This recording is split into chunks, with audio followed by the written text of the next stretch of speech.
Hello and welcome back to the Toffee Blues YouTube channel, your source for all things Everton. My name is Thomas, back on the channel today with another opposition view, a very tricky fixture coming up after a very poor run of form. I'm joined today by Tobes. He can tell you a bit more about himself. But Tobes, thank you very much for coming on. How are you doing today? I'm good, man. Thank you for having me, man. It's always good to chop it up with you lot, man. So it's good. It's good to be here. Yeah, well, thanks for coming on anyway. I'm sure you're slightly more optimistic than you were maybe last week or a couple of weeks ago, but we may as well start with the managerial situation then. At the start of the season, it did look a bit odd. Obviously, Nuno was bouncing around a few clubs, us, Palace, ended up at yourselves. Did that seem like a bit of a panic hire in the end? Yeah.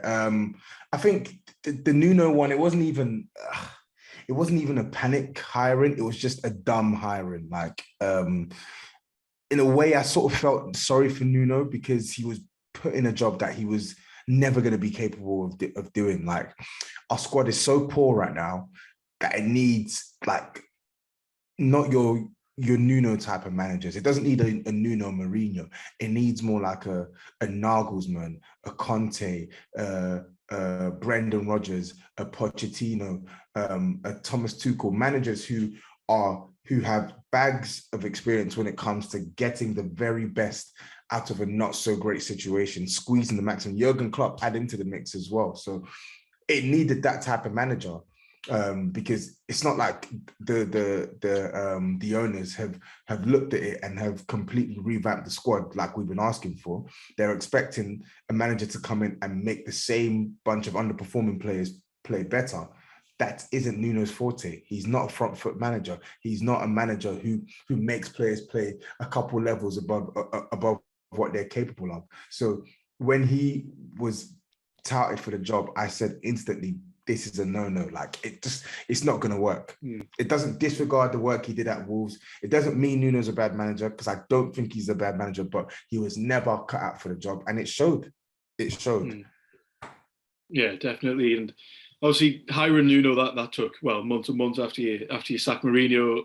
Conte as a replacement seemed to take a matter of days, really, a matter of hours almost, before the rumours come up. So I'd imagine you basically couldn't be happier with the replacement. Yeah, listen, in my wildest dreams, never in my wildest dreams could I have envisioned that we could bag Antonio Conte again, especially after the nonsense that happened in the summer as well. It literally, like, I still have to pinch myself and say it, like, Antonio Conte is the manager of Spurs. Like, Spurs, who have got no Champions League football. We've not been in the Champions League for the past two years. We finished 7th last year. That's the lowest we finished since 2009. Since 2009, that was when we finished 8th. Since then, we've always finished in the top 6. So it's nuts that the club have decreased have gone down from all in stature in terms of all the progress that we've made over the years, and yet we've been able to go out and get, in my opinion, pound for pound, top 3 managers on the planet. Like, it's crazy. It's absolutely insane. And I cannot wait to see what he can do with our club, provided he gets the ample backing and the support, because he's going to whip the bums that we have into shape. He's going to clear out the deadwood that need to be moved on. And he's going to put ample pressure on this board and demand certain things that they just haven't had. They just haven't been asked to offer before. So honestly, I'm so excited by the appointment. Yeah, I can imagine. It's quite well known that the style that Conte likes to play. We saw him at Chelsea in the Premier League.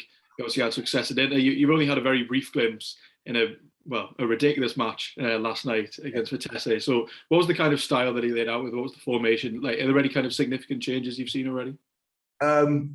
Nothing more than what I expected. 3 at the back, width coming from the wing backs, and then you have the midfielders to be good and to be able to play with bravery in possession as well, to form certain triangles on the pitch as well, and for the front 2 to complement each other well.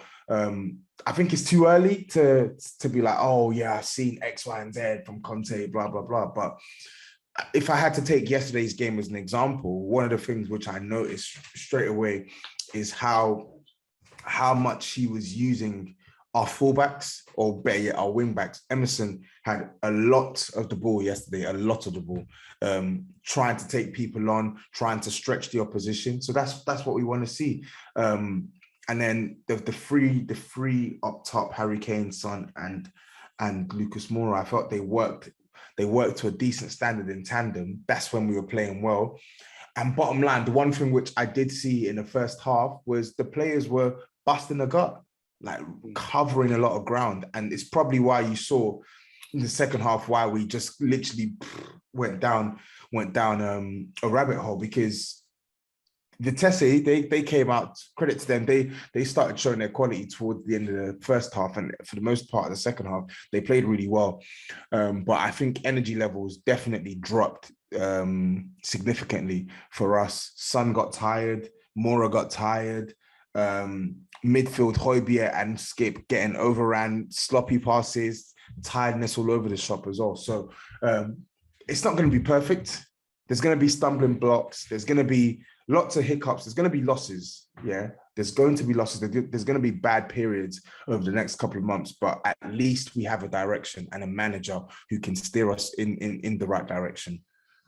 Yeah, well, yeah, that does sound like there's a change in the style, the change in kind of the attitude. But obviously, you mentioned fatigue there. We don't actually play until Sunday, but do you think that'll maybe have any effect on the match coming up? Obviously, we have no European football. We haven't had European football for years, but we haven't played midweek. We've had a longer rest than yourselves. You know, playing this high pressing style. Do you think that might have an impact on Sunday?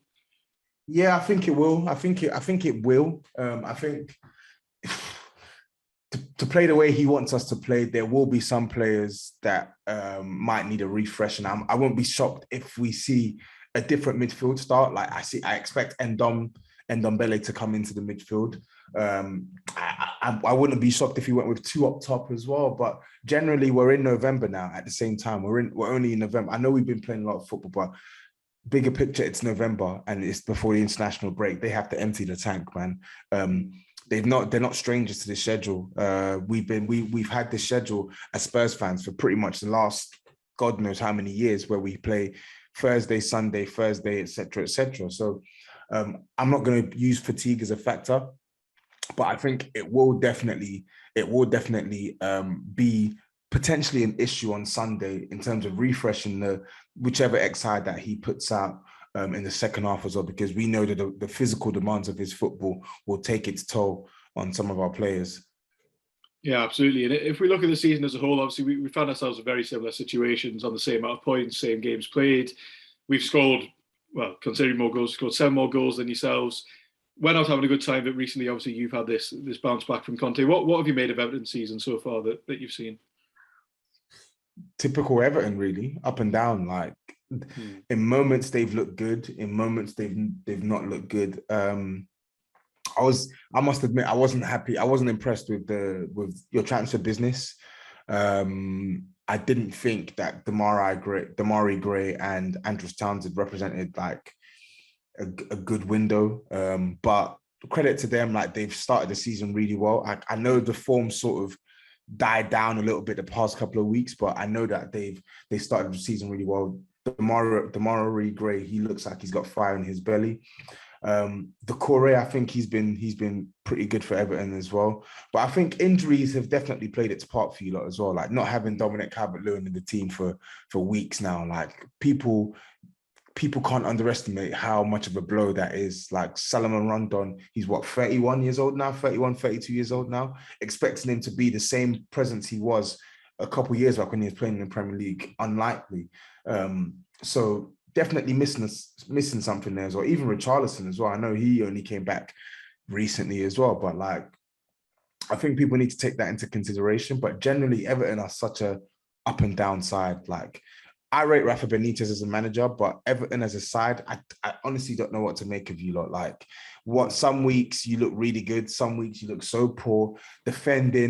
Defensively at times, I feel like you're moving on an upward trajectory, and then it's just back to square one with some bozo defending, sloppy mistakes. Yeah, it's just an up and down team, man. And until I see real strong characters and real quality come into that team across all parts of the pitch, I'm just not really going to take Everton that seriously. Yeah, absolutely. Yeah. I think that's a perfectly fair assessment to make. You sound basically as confused about our football as our fans are as well, because it has been a very up and down season. You mentioned injuries there. Just to list off our main ones, Calvert-Lewin, Decore and Yerry Mina are all definitely going to be out. Arguably three of our best players. Digne looks like he'd probably be out as well. Gomez as well. Obviously, massive injuries for us. What about yourselves? Obviously, it's before the press conference. We don't fully know, but are there any kind of significant injury? No, I don't think so. I think we got like a clean bill of health, actually. I think everyone's fit. Everyone's fit now. I don't think we've got any like major injuries. I think Kane's fit, Son's fit, Indom's fit, Romero's fit. I know obviously he got suspended. He got sent off yesterday, but he'll be available for the league game. So no, I don't think we have any major injuries, which is good. Yeah, well, yeah, but it's good for you definitely. And kind of looking at our head-to-head in the past few seasons, it's been fairly mixed. Couple of draws here and there. Obviously, last season was the ridiculous cup game, ended up 5-4. So it hasn't been a particularly predictable game in the past few seasons. But are you fairly confident going into this one, considering all the factors we've already spoken about? With this one, is I am, and I wasn't before. I thought even with your injuries, I thought, because Spurs are so poor these days, like we wouldn't win because we're just not coached well enough and we got poor players. Because like even last year, the FA Cup game we had, like you lot had players missing. We created all these chances. We should have won that game, and yet we lose 5-4. So I'm hoping Conte, the Conte sort of feel good factor continues on Sunday. I feel like we should be able to get 3 points at Everton. Like it's only the last two seasons where I think we've not like picked up 3 points. The seasons prior, we would win at Everton. Like we had a pretty good record at Everton. Harry Kane has a really good record at Goodison Park as well. So with Conte in, I don't want to say I'm confident, but I would back Spurs to win on Sunday. Yeah, well, I think it's probably a prediction I'd have to go to. At this point, as that is, we're just in a terrible run of form. One win in 7. Yourselves have got that new manager boost that you always get, and obviously it's Conte. You can't say that because this is the problem with Spurs. Whenever teams are on a bad run of form, that's coincidentally the best time to play Spurs. Because it happens over and over and over again. Honestly, the thing is, you're putting Everton down. Everton could easily beat us on Sunday. You could easily win on Sunday. We are not, even with Antonio Conte, we are not that good. We're just not. Yeah, well, that pretty much brings me to the end of my questions anyway. I've only got 2 more that we like to add on at the end of every opposition view. First one, have you got any score predictions? Yeah, I think the game will end 2-1. I don't think we'll keep a clean sheet. I think 2-1, Harry Kane will score. And I think Son will score. Absolutely. And then completely unrelated to football, something we like to ask everyone. Every option in the world, what's your go-to meal deal? Meal deal? Bloody hell, do I even get meal deals? Jesus. You're talking about like Tesco meal deals? Yeah, anywhere you want, man. Anywhere you fancy. Meal deals. Let's see. What do I like? I don't know. Like if I get a KFC or something, I get like a mighty bucket for one. I don't know, and then a burger on top or something. Yeah, I'll accept that. That's a good enough answer. But that does bring us to the end of the video. Obviously, the first person I think I've ever asked the meal deal question to doesn't actually get meal deals, so that is fascinating. I'm not particularly confident going into the match. Tobes sounds slightly more confident than me, but still not 100%. But thanks for going on, Tobes. If our viewers want to find you again, where can they find you after this? My YouTube is Tapping Tobes. My Instagram is Tapping Tobes. My Twitter is Tapping Tobes. So TAPINTOBS. Thank you for having me, man. It's been a pleasure. Yeah, well, thank you very much for coming on. Thank you all very much for watching. Be sure to let us know your thoughts down in the comments below. Leave us your predictions. Well, I'm hoping for a good Everton result to turn around this run of form, and a bit disappointed that Conte is the man we're coming up against, but let's see how it goes. So thank you all very much for watching, and join us next time on the Toffee Blues.